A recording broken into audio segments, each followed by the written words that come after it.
Welcome to Retirement Today. I'm your co-host, Jonathan Berglund. With me here in the studio, as always, Michael Reese, certified financial planning professional for over 25 years. Been doing this a minute. We have a good time here on the show talking about all things retirement, helping you get to and through your retirement date successfully, right? That's what it's all about, retiring with success. And we'll talk about that some today.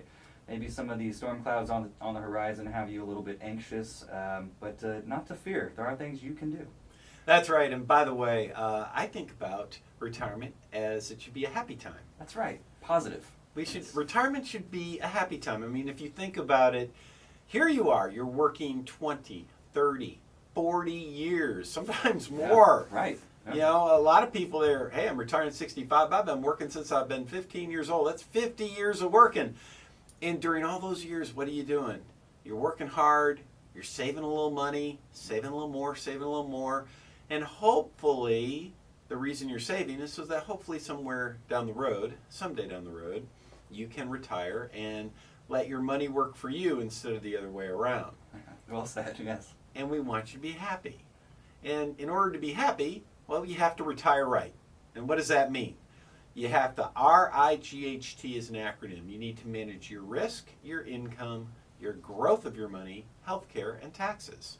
If you manage those 5 things, then congratulations, you'll be able to retire happier.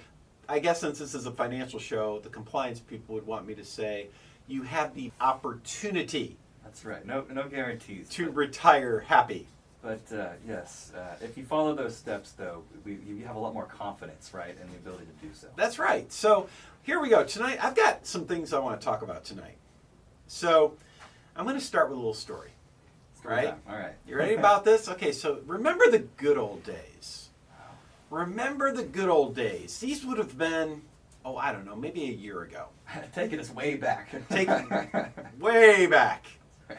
Where if you wanted to sell your home, what would you do? You'd put it on the market on a Saturday morning. Yeah, almost just to stick a sign in the yard, right? Yep, your asking price, let's say your asking price was $400,000. Yeah. And by the end of the day, you had 27 different offers. I might be exaggerating a little bit. I might not be exaggerating, actually. You had a boatload of offers. And the best offer was saying, you wanted $400,000. Tell you what, we will give you $500,000 and we'll pay you cash. Yeah, right. In one day, you would have the house on the market, offers in, multiple offers in, lots of money over the offer price, right? Yep. Oh, my goodness. Those were the good old days. Jonathan, what do you think would happen if you did the same thing today? You say, it's Saturday morning, let's go ahead and put the house up for sale. Do you think at the end of the day you're going to have 27 different offers and most of them over asking price? No, you probably need a little time on that, right? You might have to find something else to do that day. Don't expect all those offers coming. Right? Not going to happen today. And in fact, It's interesting, in preparation for this show, I came across this article. And this is from Fortune magazine. I don't even know if it's a magazine anymore. FortuneOnline.com, right? Maybe but it's Fortune.com. Fortune, all right. Right? Headline: These 210 bubbly housing markets could crash 25 to 30%. Moody's again slashes its home price forecast. So I want to take a minute and read some of the points of this article. And listen, here's why I want you to pay attention to this. Where do we live? Good old Austin, Texas. Austin, Texas. Yeah. And at the end of the article, they're going to tell you Austin, Texas is kind of the headline for these housing markets. In fact, from May to August this year, Austin home prices are already down over 7%. Wow. From May to August. Hey, this is October, right? Yeah. This is October. Guess what? They're probably down more because what's happened to interest rates since then? They have gone continue to climb up. So let's talk about what they're referencing in this article. And I'm just going to read little bits of it. I'm not going to obviously read the whole article on over the radio. That would be boring. We want to be happy. All right, so here we go. We're already seeing it. On Tuesday, we learned mortgage purchase applications fell 13% last week, which happened to coincide with mortgage interest rates exceeding 7%. 7, yeah. Now, by the way, historically speaking, 6-7% mortgage rates are not out of control. But just a year ago, they were 3. Yeah, right. So these rates, when you take these rates and you couple them with frothy home prices, I love that word, frothy. Well, yes. You put what it does is it puts the new monthly payments in the upper bounds of history. Now listen to this. When accounting for income, it is more expensive to buy a home now than it was at the very height of the housing bubble. So buying a house today is more expensive. It costs you more money than it did back at the height of the housing bubble. Now in August, Moody's Analytics, they expected U.S. home prices to fall between 0 and 5%. No big deal. In September, 1 month later, they downgraded, said, maybe it's going to be more like 5 to 10. And then Wednesday, it once again said, we're not, it's going to be worse than that. Mm-hmm. They're now expecting home declines between 10 and 15%. Here's the worst part. They're also assuming that there's no recession coming. And that's where it gets interesting. Because if recession happens to occur, let's see what does it say here.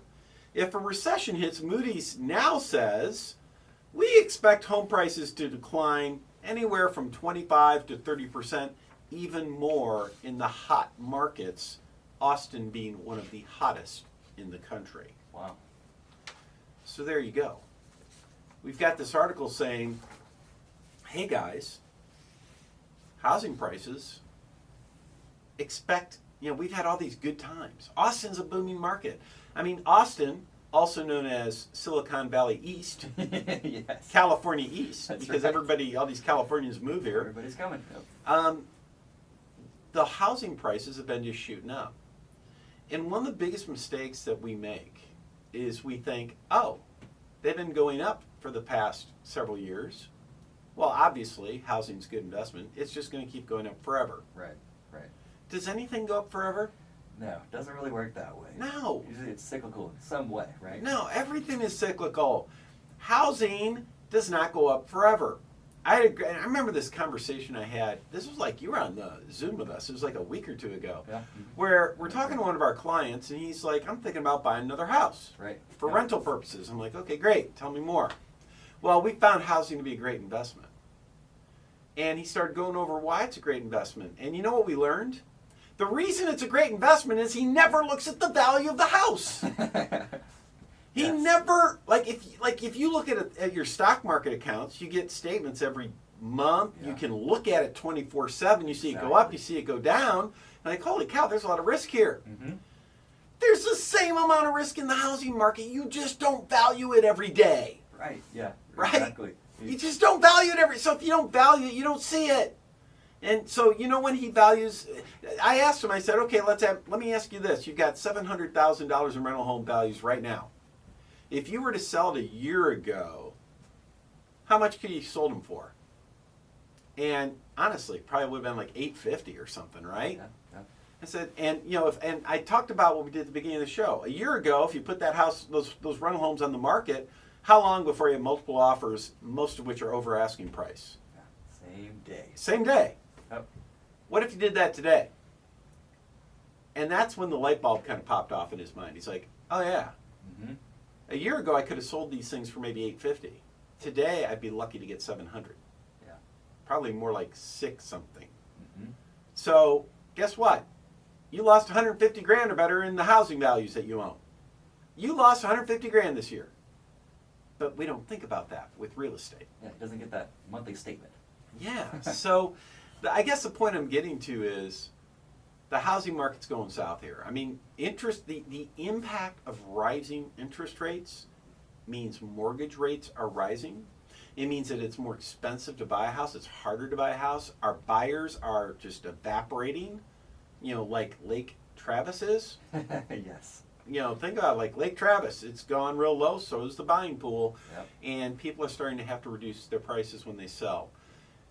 And as recession is likely to come, based on what we're seeing, it's just going to get worse. It's going to get worse. So The reason I bring this up is because there's a lot of people out there that are thinking, oh, real estate, I want to make my millions in real estate. Be careful there, right? Just be careful. And by the way, as you're getting ready to retire, for your retirement, as you are getting ready for your retirement, you want to make sure you have your retiring planning ducks in a row. Yes. And so one of the things that I encourage, let's say you're going to retire within the next 5 years. Maybe you just recently retired. What I want you to do is, absolutely for free, I want you to give us a call and let's sit down and put a Retire Right report together for you. It's free and it's personalized. And the reason you want to do this right now is, look, let's be honest. As you look on the horizon, we see a lot of storm clouds. I think we can all agree that there's a high probability that a recession is coming. That's fair. And if a recession comes, you have to think to yourself, how is that going to affect your retirement security? Are you still going to be able to retire when you want to retire at the lifestyle that you want? Will you be able to retire happy? Or will you have to keep working? If you're already retired, if the markets go down another 20%, could you lose that financial security that you've worked so hard to build? We don't want that. So Jonathan, they have to call us, right, to get this done. What's that number real quick? Run up against the break. Reach out to us, 512-886-5850. All right, here's the deal. I'll get you that number again right after the break. But after the break, we're going to talk about how the housing market impacts your retirement, what you can do about it. And so we'll see you on the other side.